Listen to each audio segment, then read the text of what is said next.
ፋሲካ በቅርቡ እንግዲህ አክብረናል። ከፋሲካ ጋር የተገናኙ ውስጥ አንዳንድ ቮካብላሪዎችን እኒህ ኪርሸ ለምሳሌ ኪርሸ ቤተክርስቲያን ነው። ጾም ደግሞ ፋስት ነው። የጾም ወቅት ደግሞ ፋስትን ሳይት ይባላል ወይም ፋስትን ሳይትን ይባላል። ለምሳሌ ደግሞ አርብ ስቅለትን እዚህ ሀገር ምን ብለው ይጠሩታል? ካር ፍራይታግ ብለው ይጠሩታል። ሌላ ኦስተን ፋሲካ ማለት ነው። እዚህ ሀገር ፋሲካ 2 ቀን ነው የሚከበረው።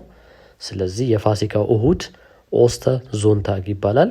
የፋሲካው ሰኞ ደግሞ ኦስተር ሞንታግ ይባላል ማለት ነው። ስለዚህ እነዚህን ቃላቶች ተጠቀሙባቸው ማለት ነው። በተለይ ጀርመን እና ስዊዘርላንድ፣ ሉክሰምበርግ ወይም ጀርመንኛ ተናጋሪ ሀገር ያላችሁ ሰዎች እንግዲህ ቢያልፍም ፍሮወ ኦስተን ብያችኋለሁ።